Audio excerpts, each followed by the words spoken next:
I hadn't intended for those words to escape my lips, but once they did, there was no taking them back.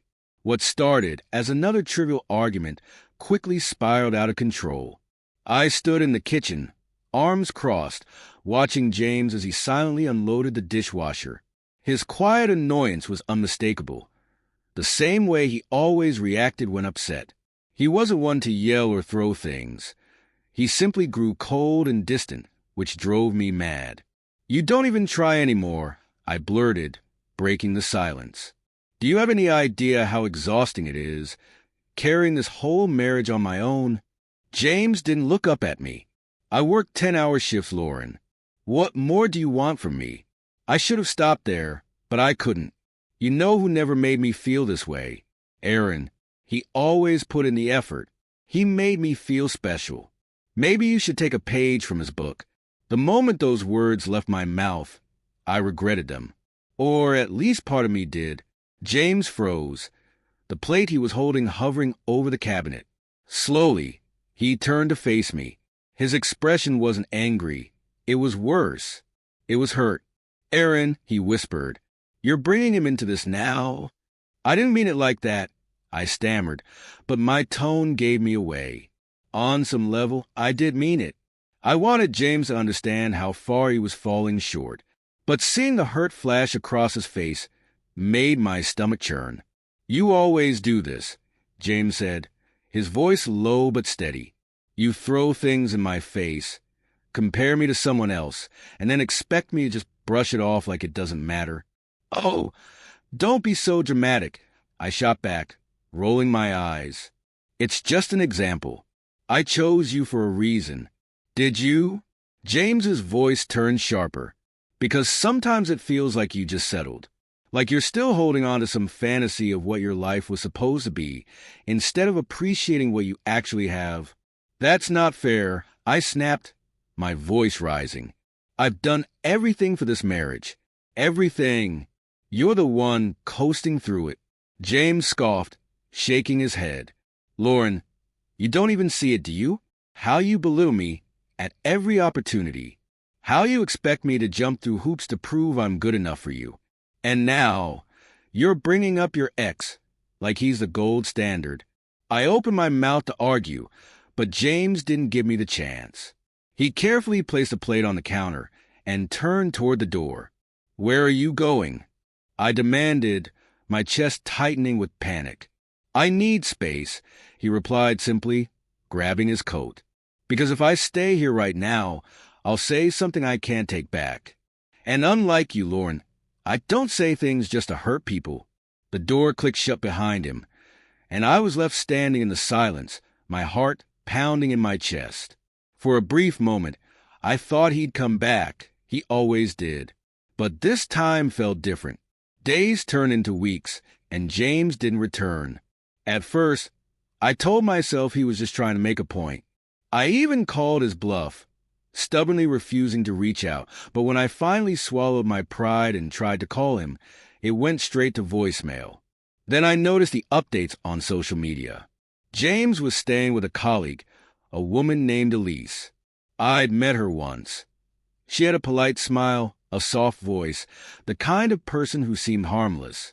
But now, every picture of them together made my stomach twist. They were laughing, hiking, living a life that no longer included me.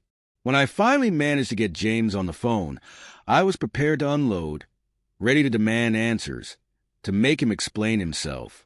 But when I heard his calm, steady voice, my anger began to dissolve.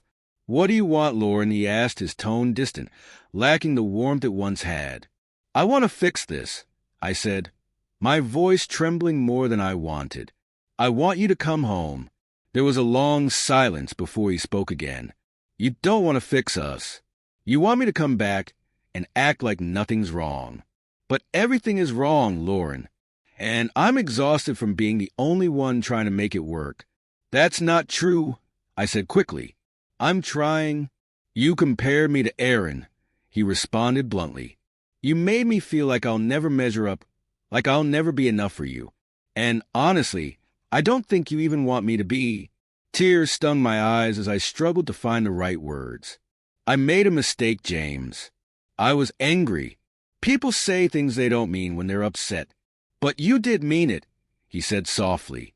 And I think you've meant it for a long time. The line went dead before I could respond. For the first time, I understood I had pushed James too far.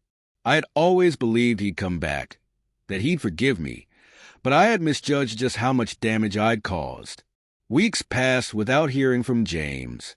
At first, I clung to my usual arrogance, convincing myself he was just trying to make a point. I told myself he'd come back, just like he always did.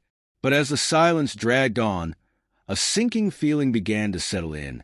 Late one night, I found myself scrolling through his social media, searching for any sign of what he was up to or where he was staying. That's when I saw it. His profile picture had changed. It was a picture of him on a hiking trail, smiling beneath the bright sun, with Elise in the background, her expression carefree. My chest tightened. I slammed my phone down, refusing to let the tears fall. A week later, I ran into Elise at the grocery store. She was standing in the produce aisle, her hair pulled into a messy bun, looking effortlessly radiant in a way that made me want to hate her. But what caught me off guard wasn't her appearance. It was the way she looked at me. There was no smugness or superiority in her gaze. Instead, she looked at me with pity. "You must be Lauren," she said, her voice warm and polite. "James has mentioned you." I narrowed my eyes, fighting the urge to snap. "I'm sure he has," I said flatly, grabbing a bag of apples I didn't even need. She hesitated, as if unsure whether to continue. "He's been through a lot recently," she said carefully, "but he's doing better now." Without saying another word, I walked away, the sound of her voice lingering in my mind. That night, I sat in the dark, replaying the conversation over and over in my head. Elise didn't sound like the type of woman who had come in to deliberately take my husband away. She sounded like someone who genuinely cared for him, maybe even more than I ever had. That thought twisted in my stomach, and for the first time, I began to wonder if James was truly happier without me. A few days later, I couldn't keep the anger and confusion inside any longer. I called him. When he answered, his voice was calm, but there was an underlying weariness that made my chest tighten. I saw her, Elise. At the store, I blurted out. There was a pause on the other end of the line. When he spoke again, his tone was controlled but firm. "Lauren, why are you calling me?" "I miss you," I admitted, my voice cracking. "I want to fix this. I made a mistake, James. I was angry, and I said things I didn't mean." "Which part didn't you mean?" he asked, his voice colder now. "The part where you compared me to your ex, or the part where you made me feel like I wasn't good enough?" I flinched, struggling to find the right words. "I was wrong, okay? I know I hurt you, but I'm trying here." James sighed, the sound heavy with exhaustion. "Trying now doesn't undo everything, Lauren. For years, I bent over backward to make you happy, to prove I was good enough for you. And you repaid me by tearing me down, piece by piece. I can't keep doing this. I deserve better." The line went silent before I could respond. That was the moment I realized James wasn't just taking a break or trying to make me feel guilty. He was done, truly done. And as much as I wanted to convince myself otherwise, I couldn't shake the feeling that I'd pushed him too far. Do you think James was right to leave, or should he have given me another chance? Have you ever said something in anger you couldn't take back? Don't forget to like, share, and subscribe to keep these stories going. Thank you.